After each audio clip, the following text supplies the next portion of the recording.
BBC news আন্তর্জাতিক সংবাদে আপনাকে স্বাগতম। শুরুতেই সংবাদ শিরোনাম, এরপর বিস্তারিত। পশ্চিম তীরকে ইসরায়েলের সংযুক্তিতে বিরোধিতায় ট্রাম্প। কানাডায় স্কুলে বন্দুকধারীর হামলা, নিহত 10। কলম্বিয়ার প্রেসিডেন্টকে হত্যা চেষ্টা, বাঁচলেন যেভাবে। ইসরায়েলি বোমায় বাষ্পে পরিণত হচ্ছে ফিলিস্তিনিরা। এতক্ষণ শুনছিলেন সংবাদ শিরোনাম, এখন বিস্তারিত। আপনি যদি মুসলিমদের পাশে থাকতে চান তাহলে ভিডিওতে লাইক করে চ্যানেলটি অবশ্যই সাবস্ক্রাইব করে দিবেন এবং কমেন্টে জানিয়ে দিবেন আপনার মূল্যবান মতামত। এখন বিস্তারিত।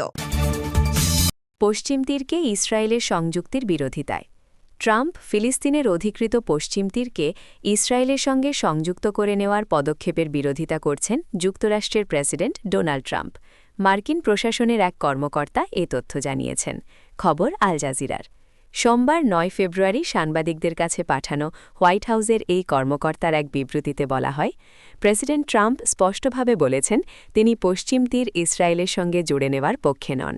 একটি স্থিতিশীল পশ্চিম তীর ইসরায়েলকে নিরাপদ রাখে এবং ওই অঞ্চলে শান্তি বজায় রাখার জন্য এটি যুক্তরাষ্ট্র প্রশাসনের লক্ষ্যের সঙ্গে সামঞ্জস্যপূর্ণ। ইসরায়েলের অর্থমন্ত্রী বেজালেল স্মোট্রিচ এবং প্রতিরক্ষামন্ত্রী ইসরায়েল কাটজ পশ্চিম তীরে ইসরায়েলের নিয়ন্ত্রণ বাড়ানোর নতুন পদক্ষেপ ঘোষণা করার পরদিন হোয়াইট হাউসের এই মন্তব্য এলো। তবে হোয়াইট হাউসের কর্মকর্তার বিবৃতিতে ইসরায়েলের এই নতুন পদক্ষেপের সরাসরি নিন্দা জানানো হয়নি, এমনকি বিষয়টি উল্লেখও করা হয়নি।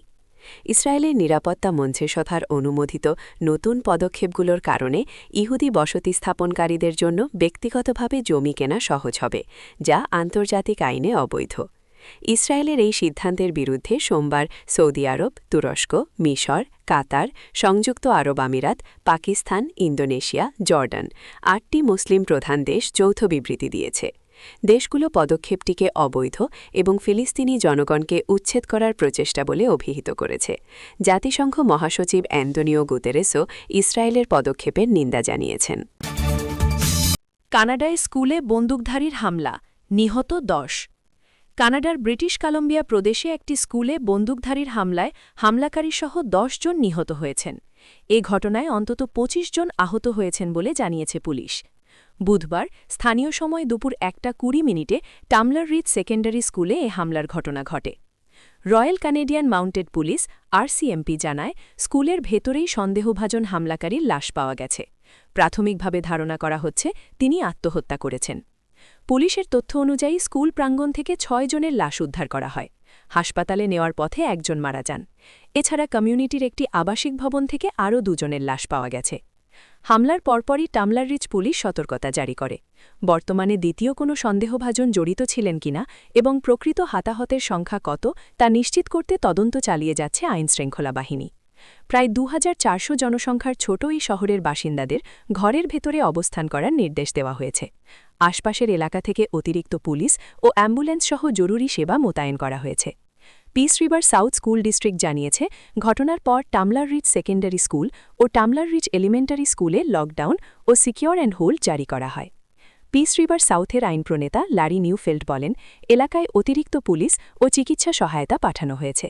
তবে চলমান অভিযানের নিরাপত্তার স্বার্থে এই মুহূর্তে বিস্তারিত তথ্য প্রকাশ করা হচ্ছে না। কলম্বিয়ার প্রেসিডেন্টকে হত্যা চেষ্টা, বাঁচলেন যেভাবে। 2 মেয়েকে সঙ্গে নিয়ে ভ্রমণের সময় হত্যাচেষ্টার হুমকিতে পড়েছিলেন কলম্বিয়ার প্রেসিডেন্ট গুস্তাভো পেত্রো। আশঙ্কা ছিল তার হেলিকপ্টারটি গুলি করে ধ্বংস করা হবে। এই কারণে তিনি মন্ত্রিসভার বৈঠকেও ঠিক সময়ে পৌঁছাতে পারেননি। মঙ্গলবার 10 ফেব্রুয়ারি পেত্রো বলেন, আগের দিন কলম্বিয়ার ক্যারিবীয় উপকূলে একটি নির্ধারিত গন্তব্যে তার হেলিকপ্টার অবতরণ করতে পারেননি। তিনি বলেছেন, অজ্ঞাত ব্যক্তিরা গুলিবর্ষণ করবে বলে খবর ছিল। দেশটির সরকারি সম্প্রচার মাধ্যম রেডিও ন্যাশনাল দে কলম্বিয়াকে পেত্রো বলেন, গতরাতে আমি অবতরণ করতে পারিনি, কারণ আমাকে জানানো হয়েছিল আমি আমার মেয়েদের সঙ্গে যে হেলিকপ্টারে ছিলাম সেটিতে গুলি চালানো হবে। যেখানে নামার কথা ছিল সেখানে তারা আলো পর্যন্ত জ্বালায়নি। কয়েক মাস ধরেই তিনি সতর্ক করে আসছিলেন মাদক পাচারকারীরা তাকে লক্ষ্য করে ষড়যন্ত্র করছে। উত্তরাঞ্চলের কর্দোবা বিভাগে মন্ত্রিসভার বৈঠকে বক্তব্য দিতে গিয়ে পরের দিন বলেন, নিরাপত্তা হুমকির কারণে তাকে ভ্রমণ পরিকল্পনায় বড় পরিবর্তন আনতে হয়েছে। কিভাবে এই সংকট থেকে কাটালেন সেটি পরে জানিয়েছেন পেত্রো। তিনি বলেন, তাকে বহন করা হেলিকপ্টারটি কয়েক ঘণ্টা এগিয়ে সমুদ্রের দিকে অবস্থান নেয়। পরে কলম্বিয়ার নৌবাহিনীর সহায়তায় অন্য একটি স্থানে অবতরণ করে। এরপর তার নিরাপত্তা পরিকল্পনা ও ভ্রমণ পথ পরিবর্তন করা হয়। রেডিও ন্যাশনাল দে কলম্বিয়ার প্রতিবেদনে বলা হয়, রাষ্ট্রপ্রধান জানিয়েছে এসব ঘটনা তাকে স্থায়ী সতর্ক অবস্থায় রেখেছে। তার দাবি, গত বছরের অক্টোবর থেকে তার বিরুদ্ধে এ ধরনের তৎপরতা চলছে। 2024 সালেও পেত্রো তার বিরুদ্ধে আরেকটি হত্যাচেষ্টার অভিযোগ করেছিলেন। ইসরায়েলি বোমায় বাষ্পে পরিণত হচ্ছে ফিলিস্তিনিরা। ফিলিস্তিনের গাজায় ইসরায়েলি আগ্রাসন যুদ্ধাপরাধের চূড়ান্ত সীমা লঙ্ঘন করেছে অনেক আগেই। এবার আরও ভয়ঙ্কর তথ্য মিলেছে আল জাজিরার অনুসন্ধানে, যা শরীর হিম করে দিতে পারে যে কারো। সেখানে এমন সব বোমা ফেলছে ইহুদিবাদী দখলদাররা, যাতে তাৎক্ষণিক ৩,৫০০ ডিগ্রি সেলসিয়াস পর্যন্ত তাপমাত্রা উৎপাদন হচ্ছে এবং চোখের পলকে বাষ্পে পরিণত হয়ে বাতাসে মিশে যাচ্ছে ফিলিস্তিনিদের দেহ। 2024 সালে 22 আগস্ট ভোরে গাজা শহরের আল তাবিন স্কুলে বোমা হামলা করে ইসরায়েলি সেনারা। প্রচণ্ড ধোঁয়া আচ্ছন্ন ধ্বংসস্তূপের মধ্যে দিয়ে ছেলে সাদের সন্ধানে হাঁটছিলেন ইয়াসমিন মাহানি। তিনি তার স্বামীকে চিৎকার করতে দেখেন, কিন্তু সাদের কোনো চিহ্ন ছিল না। মাহানি বলেন, আমি মসজিদের ভেতরে গেলাম এবং নিজেকে রক্ত ও মাংসের ওপর পা রাখতে দেখলাম। তিনি দিনের পর দিন হাসপাতাল ও মর্গে খুঁজেছেন।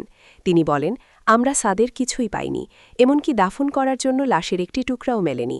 সেটাই ছিল সবচেয়ে কষ্টের বিষয়।